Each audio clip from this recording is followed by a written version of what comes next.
Because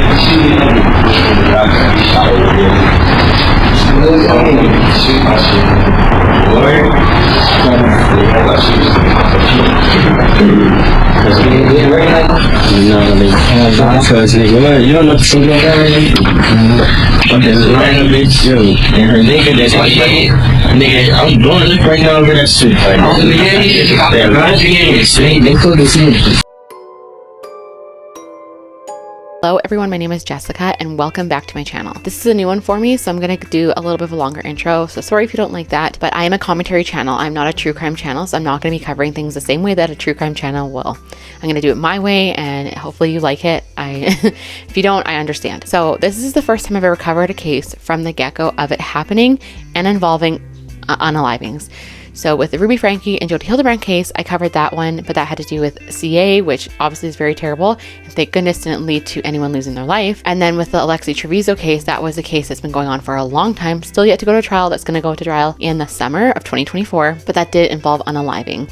And but it wasn't from the very beginning that I covered it. So this is the very first time, like I said already, that I'm covering a fresh case.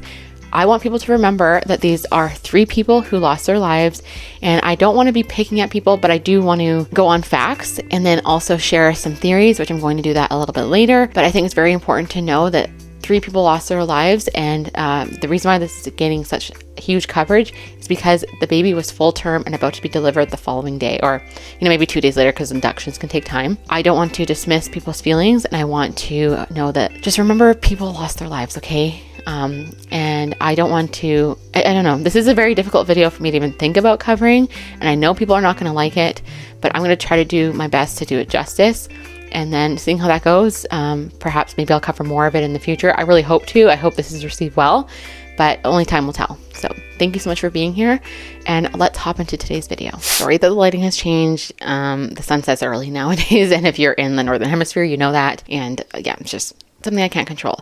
So to start off, I want to let you guys know that I am not going to butcher their names. If I can't feel like I can't pronounce it, I know I don't have the accent, but if I feel like I can't pronounce it, I'm just going to use their last name initial. I am from Canada. I live in Canada. Our national languages are English and French. Generally speaking, people don't speak Spanish here unless you are taking it in post-secondary school, or if you are of descent from a certain country, many countries that speak Spanish. So yeah, just please know that. I don't mean any disrespect. I'm not trying to not say their names for a certain reason other than I don't want to butcher it and look like an idiot and also do the victims a disservice by not even pronouncing their name correctly. So I'm going to try my best to do what I can when I say things, but please know that.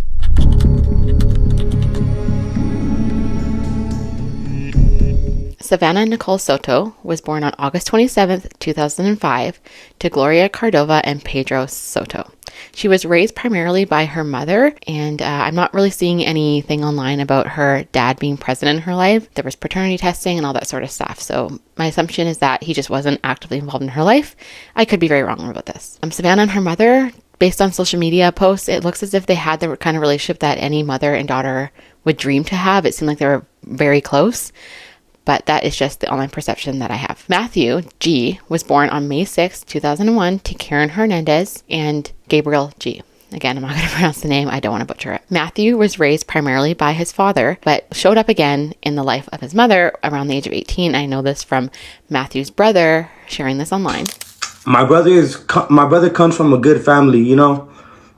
He was raised by his dad.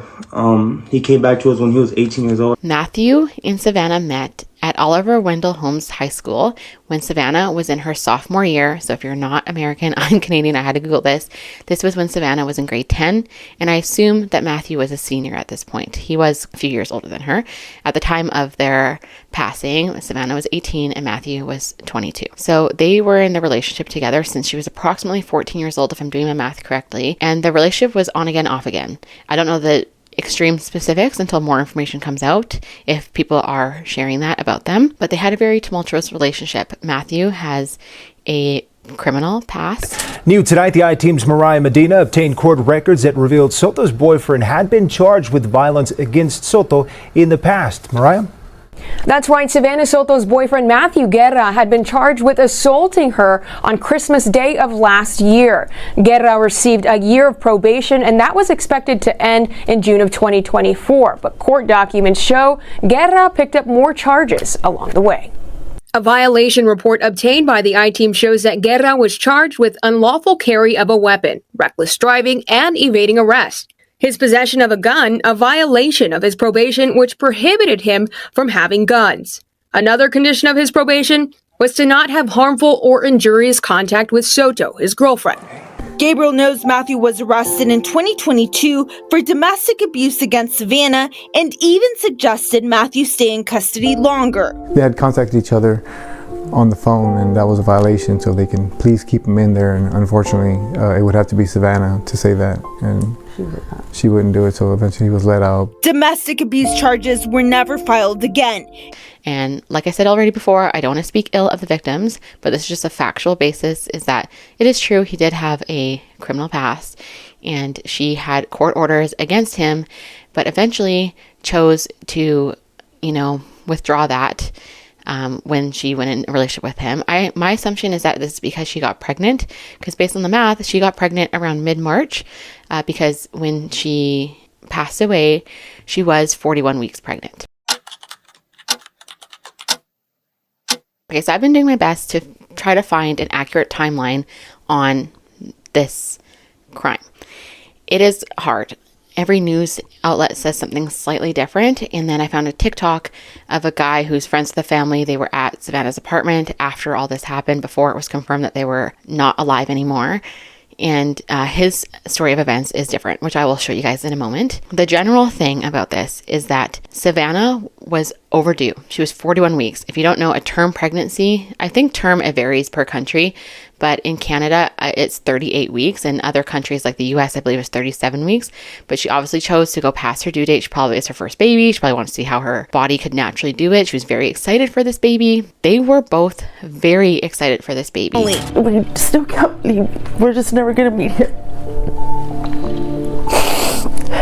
Matthew's father, Gabriel Guerra, says the young couple was anxiously awaiting their baby's arrival. We had to remind him on the baby shower to let Savanah open some of the gifts. Yeah. Matthew was opening all the gifts, so they were definitely both happy and excited. It was very evident. People don't name their baby and then put it in the baby shower and post about it online and talk about their son being in sports and all that stuff if they're not excited. These two, yes, they were young, and she was a lot younger than him, but people have to stop saying like, oh, you get knocked up. Like, there's some terrible things being said about the victims in this way, and I think age is nothing but a number. I think someone who's maybe in their 40s could be too immature to have a child, but you just never know.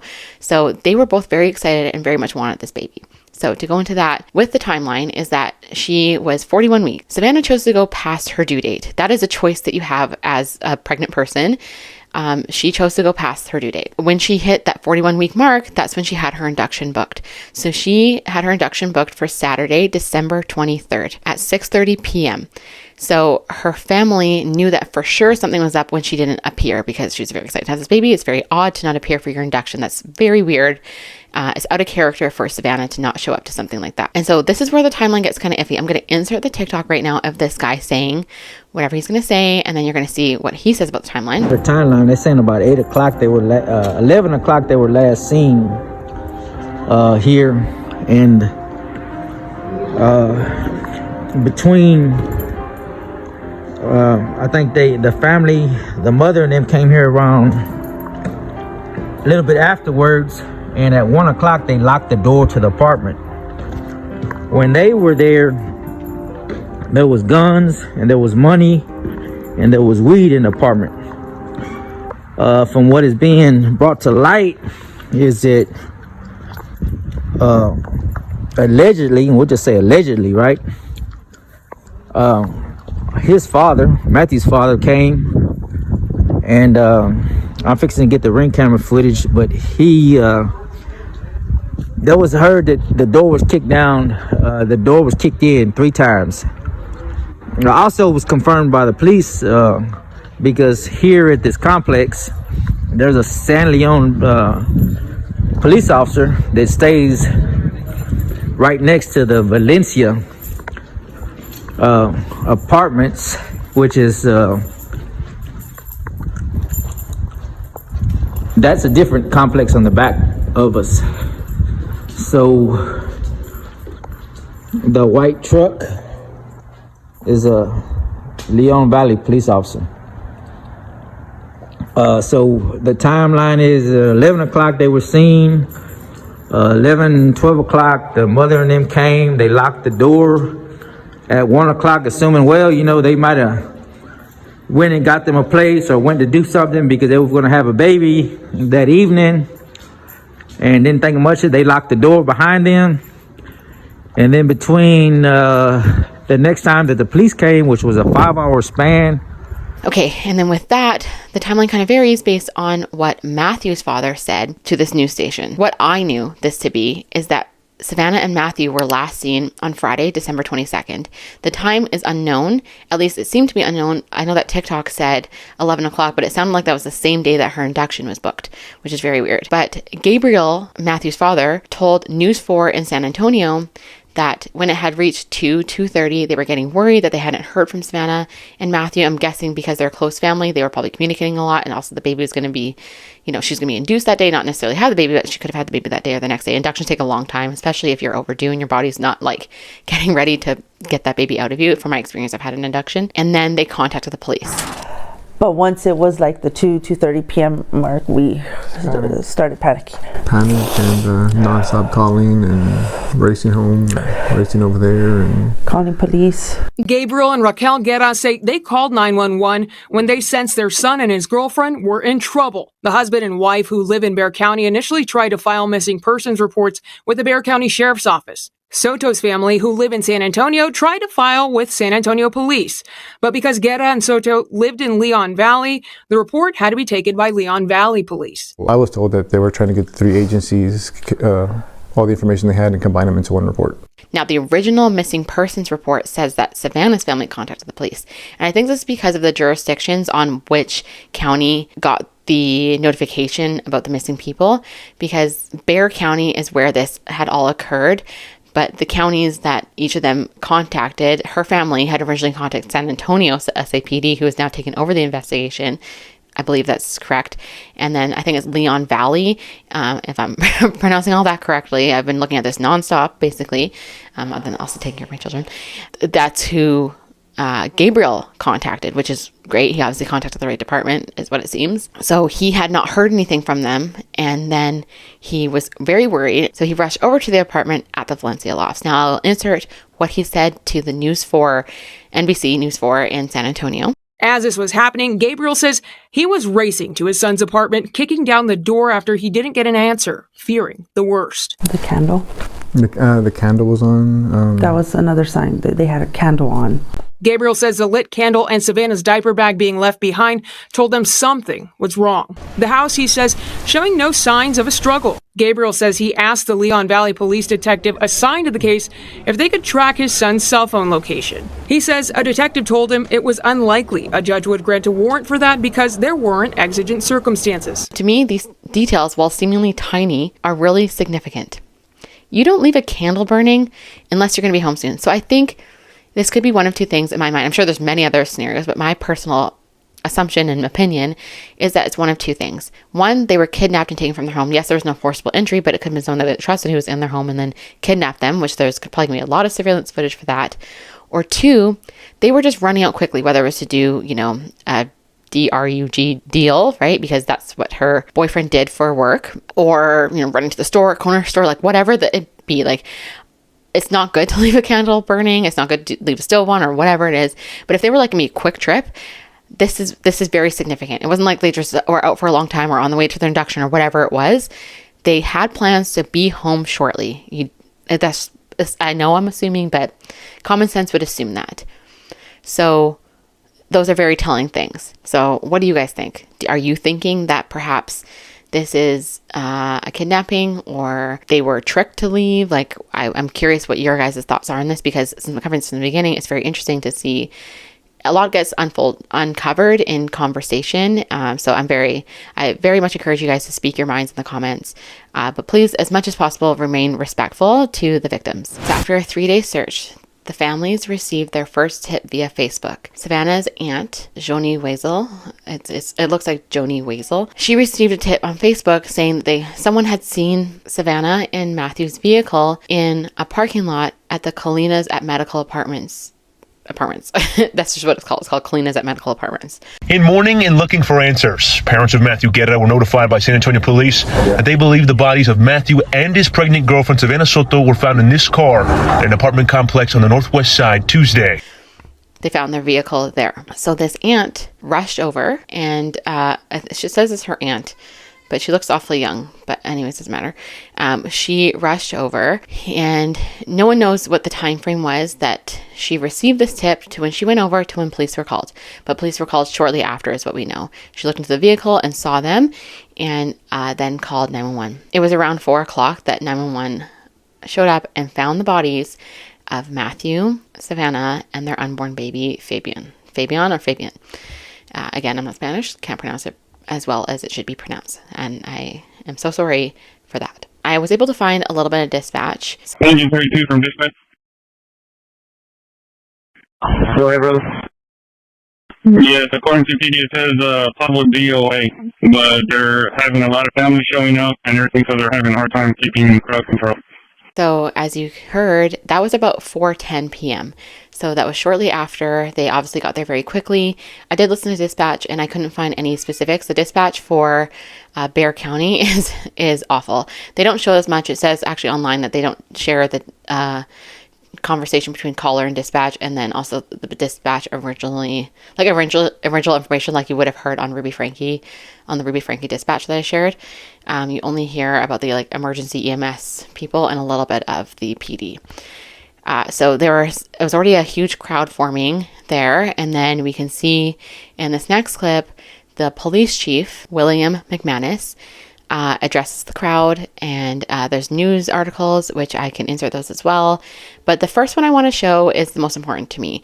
It is Matthew's cousin posted on TikTok a video of this. I just wanted to share it because I feel like it shows the heart of the police chief. And in other cases, we've seen police chiefs who smile, like with Idaho 4. People call him Santa Claus and, lighthearted things. But to me, he's kind of weird. He smiles, and I don't like that. You're talking about people who have lost their lives.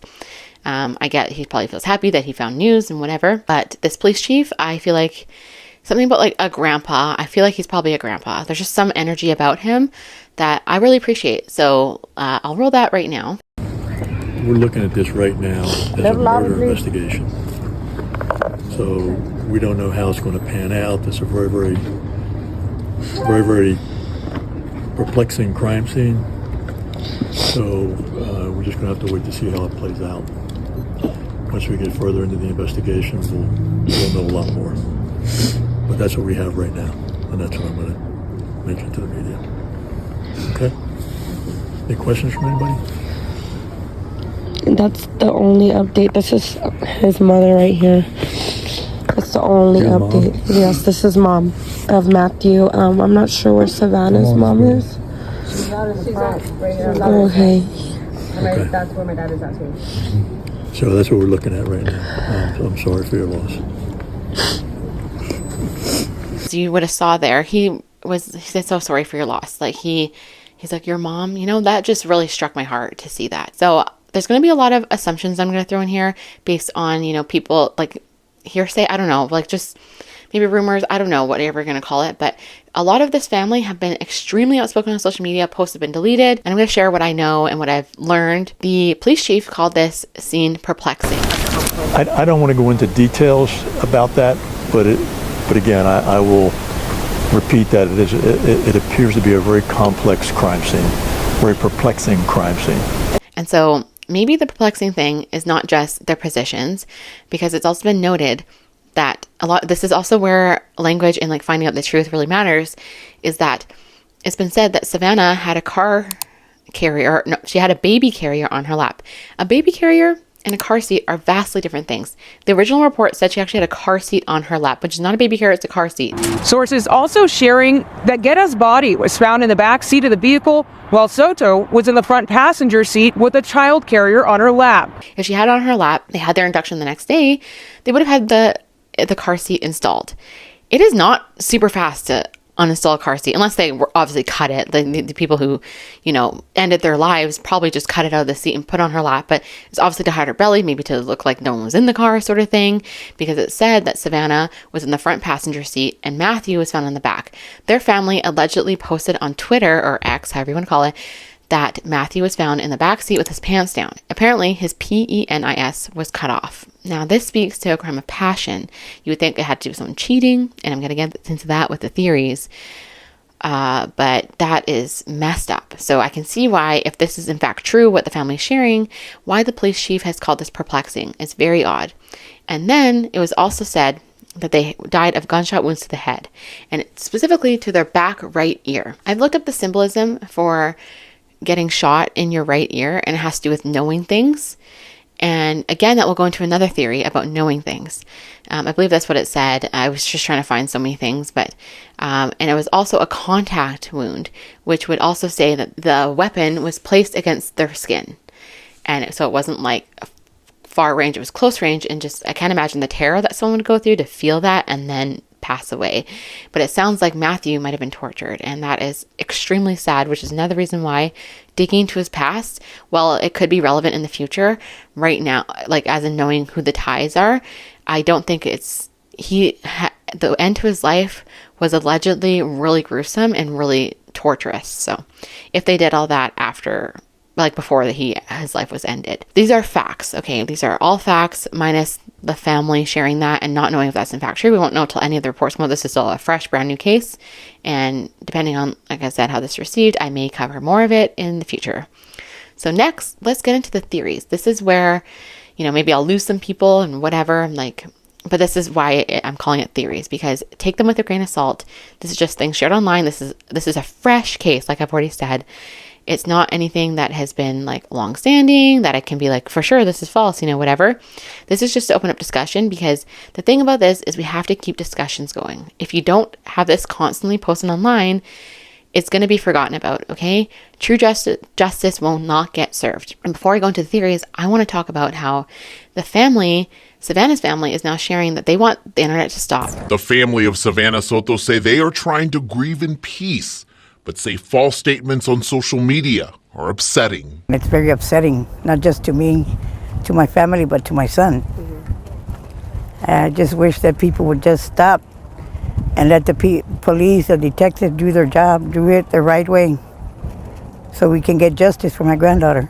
Savanah's Aunt Valerie Mendoza says with everyone trying to play detective and making false accusations is not helpful. That's not helping us. I've already removed myself from a lot of social media because of it. They say no one in this world is perfect and appreciate all the prayers, love, and support they have received. Let us grieve by ourselves without negativity comments out there. Because if it was somebody else's child, we will respect their privacy. And that's all we want. We just want everybody to respect our privacy, to let us mourn our way. But the problem here is that it's not going to stop. And I mean such respect to them, but unfortunately they're just not liking things that are getting found out about their family, and that happens, unfortunately. But you know what? The internet has solved a lot of crimes, and yes, the police are doing their jobs, but they also, you get a lot from the internet, okay? Which is, I want to share, which is from the beginning of the video, that little intro I showed you, that video. That is not alleged. That is someone who lived in the apartment building, not Savanah. So again, this is misinformation is going around. This is not Savanah and Matthew's apartment building. This is some other people's apartment building, which I'll get to in a moment. Before I go into the theories, I'm going to get into that video to address that, because that is, to me, that is massive amounts of evidence, that video. And I do think it's important to note all those things. I do think also, continue my thought into Savanah's family saying to stop the internet. The problem with that is I don't believe true justice will be served, because there has to be, the fact that there's a massive public outcry because a baby was about to be born and lost their life, a pregnant woman, it's a different level of crime. Yes, if they were just two young people, she wasn't pregnant, it would be sad, of course, but it would not be this heightened, it would not be covered like this. But the fact that she was pregnant, about to have her baby the next day, this is where the significance and where the shock factor of this case lies. Anything involving children is just another level of wow, That's insane. Okay, so that video, again from the intro, I'm going to play it right now so that it's fresh in your mind, and so it's fresh in my mind as well. So let's roll that right now.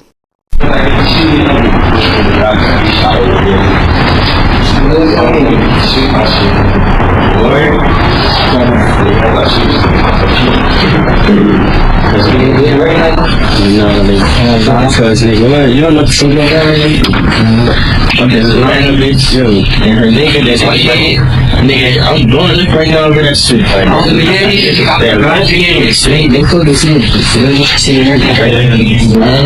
so this video, the originator is Mona Harris on TikTok. She also shared it on Facebook. But people in the comments are calling her out. Like, well, I should only say one person is calling out. This one guy, I'm going to screenshot it, and I've screenshotted it to show you guys that he's saying this has all been proven false. So the thing about this is her Blink camera. Again, it's not Ring. People are saying it's Ring. It's Blink camera. And he is saying this has been proven false. And then she posted timestamps on it being true. And this person, by the way, this is why you have to like really look into things. I know I say that a lot, but this is why I personally look into things. Is this person also commented on Matthew's cousin's post, that one I shared with you of the police chief talking, and said that Matthew got what he deserved. Now, you're a fucked up individual to say that about someone who's died, no matter who they are. Unless they're like a Holocaust leader, like that's mental. And this person, I clicked on their profile, they're from San Antonio, and I actually screenshotted their entire friends list in case they are involved in this case. I don't know if they are, but I screenshot their whole list so that I can see it and then look into these profiles. So I'm still looking into this, but in order to get this video, I have to just eventually just share what I know, and then I can maybe do a video again in the future. Another person I'm going to talk about, and I'm not just like doxing people, this person I'm going to talk about, Annalise, she has inserted herself in this story. I'm going to share this one thing that she posted, and it's just, you don't talk about someone who's passed away. So I'm going to share this video. All right, boom.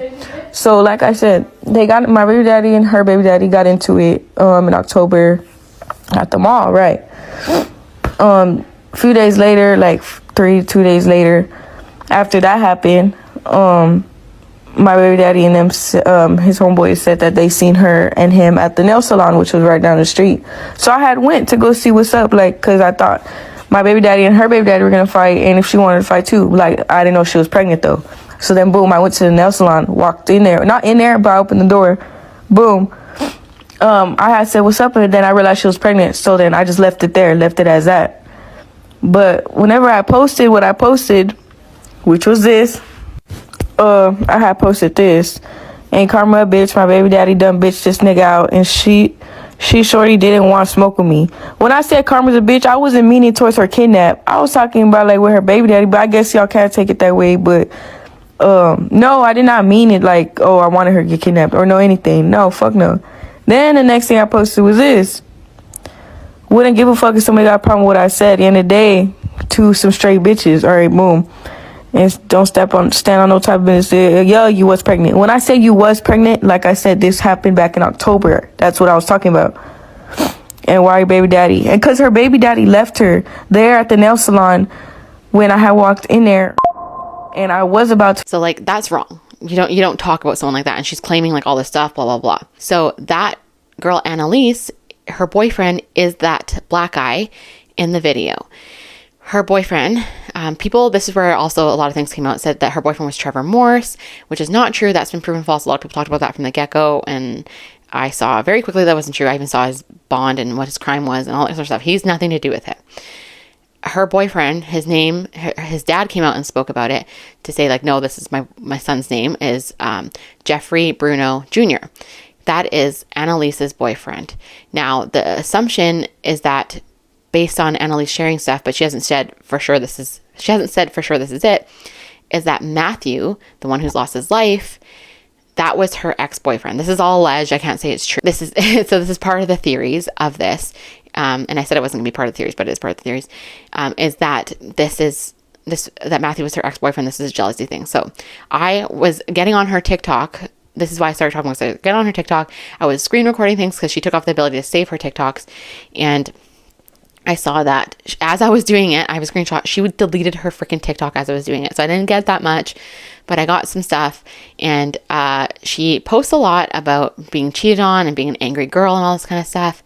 And I'll roll the TikToks that I have just so you can get a little bit more context and who Annalise is.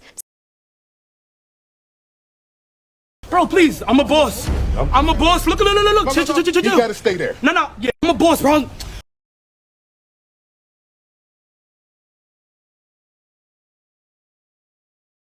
So to me, when I saw those TikToks, I was thinking like, okay, she probably is Matthew's ex and she is just super jealous. This could be, especially knowing about the PENIS, if that is in fact true, this is a crime of passion is what it appears. Now, I'm not doxing again, someone that's just whoever. She has fully inserted herself into this conversation. And that blink camera was so clear that he said, Savanah, that B, her boyfriend said that. That's messed up, okay? That is like, you can't push that off, okay? That's nothing.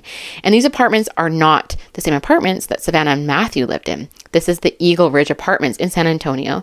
It's not that far from Savanah and Matthew's apartment, but some people think it looks like dingy. Like my husband's like, that looks like a dingy apartment. It looks like I don't know, some like crappy places, but they're all really nice. All these apartments look pretty nice, and they all have pools. Like maybe that's the common thing in San Antonio because it's like really hot there. I'm in Canada, and that's not common for a lot of people to have pools in their complexes, unless they're like inside pools. But even then, it's not extremely common.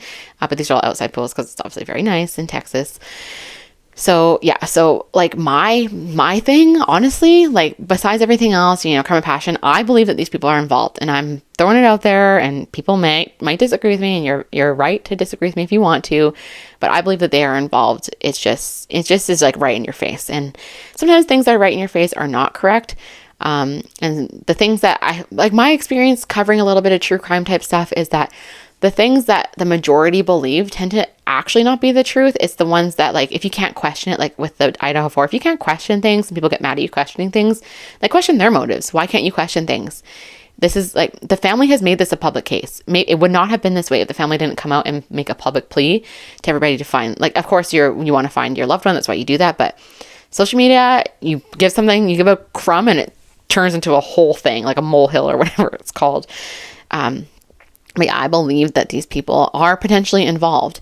And then the police shared a surveillance footage of persons of interest, is this truck meeting up with Savanah Matthew's vehicle, and showing a big person getting out. People have given this information of Annalise's stepdad, saying that this big guy with this big hanging belly, and I'm not meaning disrespect about someone having big belly, I'm just pointing out factual information, is that in the video, it's very obvious this person has a big, like, kind of like jiggly belly. And so they're saying it's this guy. But now I have another video to show you of Mona Harris sharing the camera footage from outside of her blink camera of these people coming into the apartment. So I'm going to roll that.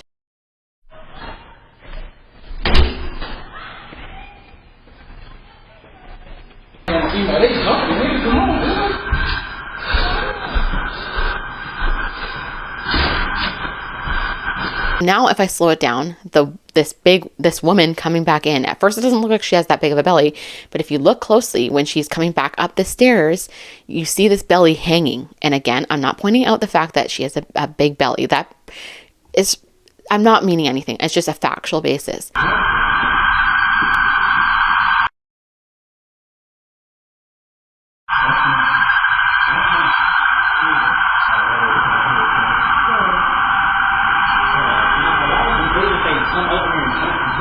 I think because the person in the video coming in and out of the truck, people think it's that man with the long hair, and I don't think it's him. I think it's this black woman. I believe it is her. That's just my assumption based on like Annalise and blah blah blah, and that apartment, that being the apartment that they were at. I think it's this woman. If the police can identify this woman, maybe this is the person of interest, but they're obviously not going to share details. They're not going to share a lot of details other than like, this is the person of interest. Like, there's a person of interest in this physical video, but we're not sharing who it is. They're not going to do that. They don't want to ruin the case. But us talking about it is actually a good thing, because then it highlights these people, and then they can't hide under like, oh, let's wait for it to die down sort of thing. Crime, I've really learned here, crime is very rampant in San Antonio. Like, people get arrested. Like, when I was looking at the Ruby Frank and Jody Hildebrandt case, like the booking of where they got booked, like in the police department or the jail or whatever, it was like one person got arrested, and then maybe a day later, 2 more people got arrested. But San Antonio, it is like so many people, like over a dozen a day getting arrested. And most of them are like simple drug charges like marijuana, where here marijuana is legal. So they're not going to be that. Well, that's Canada, but I don't know what Utah law is on marijuana, but I know it's state by state. But Anyways, so that's the information I have to share with that, is that I do think those people are involved, but time will tell. I could be very wrong. And if I'm wrong, again, I'll do an update on that. But I'm constantly checking the magistrate, I believe that's what it's called, in Bexar County, to see who gets arrested. And I will do a short if it's like, it gets that and I can't sit down and do a video. I'll do a short on, hey, this is who's been arrested, whenever they get arrested. But there's a lot of information online on TikTok and Facebook right now saying certain people have got arrested. It is not true. I'm constantly looking at it, at least that I can see. No one's been arrested in relation to this case at all. So editing Jessica here. I just want to share with you guys, Mona Harris posted today, just like a couple hours ago, a video of the police coming to her house and asking her about the videos that she has. Hello? Hi, I'm Officer Roger. San Antonio Police Department. It's my understanding you had some video. Yes. Hi. Yeah. Now, I don't know when this video was taken. I just know she just posted it today, but she said you have some videos. So there's a lot of YouTube channels out there who are saying that this information about Annalisa, sorry, I pronounced her name wrong the whole video, almost the whole video, but that it's false and blah, blah, blah, all this stuff. But why would the police come to her house? Like, they would have watched the videos on TikTok, and now they're coming to her house requesting it. So it's kind of interesting, but I'll keep you guys posted if any changes happen, or if it proves to be false, then I will definitely let you guys know that. Okay, before I go into the other theory, like continuing on in theories, the SAPD have called this a capital murder because of Texas law. So I was looking at Texas law. They believe a baby is a life from conception. And so this baby was a full term. So I think most places would see it as a life because it was full term and like past due date and stuff, but they are seeing it as 3 charges of murder. And so because of that, they're calling it a capital murder. This case is being investigated as a capital murder case. Because if it was, and they're just showing intent is what I've learned. So if you're just curious about that, that is why. So because of Matthew's criminal past and like whatever, it is assumed that this is just like a deal gone wrong because of the lifestyle he was involved in. That's another thing. If I can find like a news thing, I'll just insert it because I don't want to go deep into that. That's just like, he had a Telegram. I found it, but it was not really active anymore, but he had a Telegram on which he had like drugs and guns and all that sort of stuff. Money, he posted with money. He was like living the gangster life and whatever. But a side note that I thought was kind of interesting. So in that video, you see this guy with like this bowl cut kind of thing. And then Matthew also had that kind of haircut. So people originally thought that was Matthew in the video, but I learned from further investigating that is not Matthew. And then in the vigil video, so if you hear my children, my husband's downstairs with them, in the vigil, you could see someone else with that same bowl cut, and someone's like, oh, look at that guy in the background, he's the same guy in the blink camera, blah, blah, blah. So it may seem like that to people from the outside who are not from Texas, okay? But I was looking into it, and Matthew's Telegram is called, I'm looking at my phone here, was called Flacos or something, Flacos. So I was looking up what a Flaco is. It says a guy that has pretty boy swag, made popular by swag rappers like Lil B, Soulja Boy, and Flaco meaning the guy is skinny because the word Flaco means skinny in Spanish, used by A$AP Rocky. And we know that Matthew was a skinny guy. And when I was looking this up, I found more guys, so I could just roll that in here, just like overlay, whatever. But there's more guys who have that same haircut and they call themselves Flacos. It's just like a thing. It doesn't mean they're a gang. Like, I looked it up, there's no Flacos gang that I can find, but this is just like a very common haircut with guys who identify as being pretty boys and like skinny, and they're typically of Spanish descent. So that's just like an interesting little side note.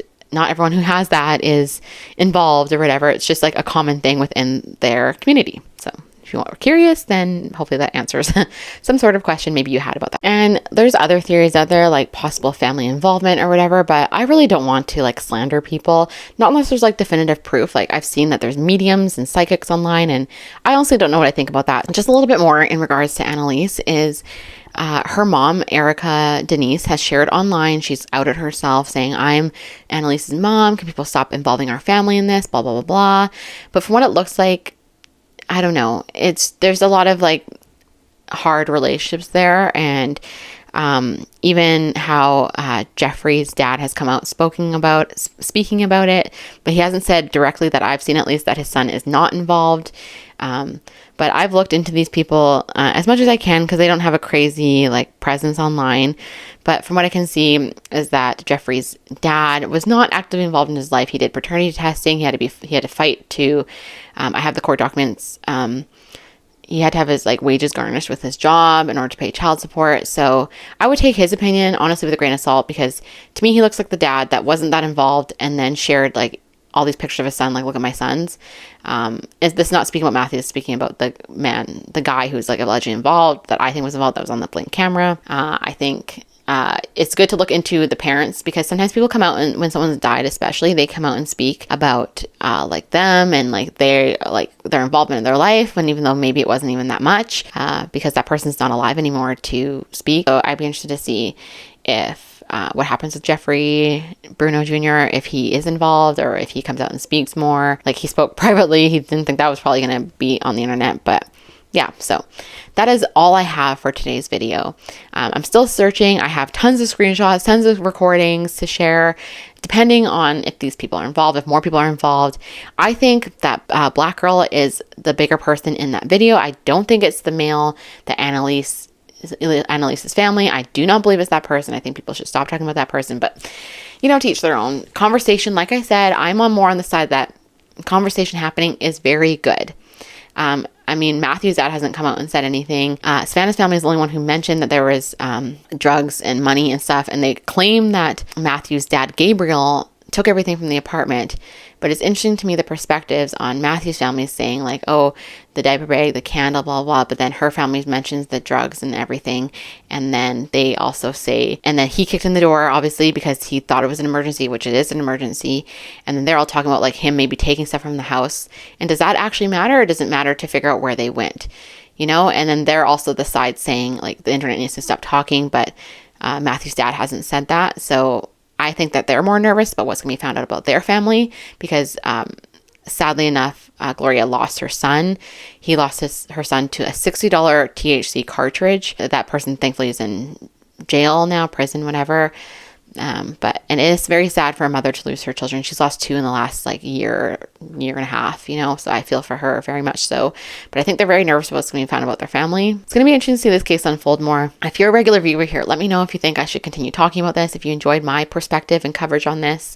And if you didn't, let me know as well, because I don't want to put stuff out there that people are going to hate and not like my perspective on things.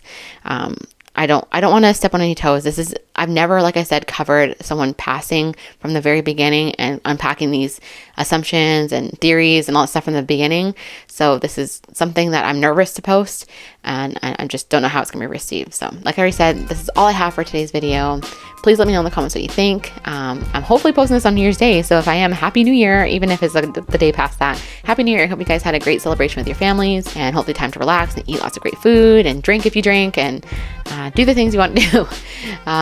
So I was thinking about doing a video on New Year's resolutions and how BS I think they can be, and I'm guilty of that. I'm totally a New Year's person. Like, I want to join the gym, honestly, because I really want to get in shape. I feel so gross, but I want to wait till that New Year's rush leaves the gym, because people obviously all join the gym in January. So maybe in February I'll get healthier, but I'm like an all or nothing person, which is like a bad thing about my personality sometimes. But anyways, thank you so much for watching, you guys. And again, Happy New Year, and I hope you're having a fantastic day wherever you are. Bye.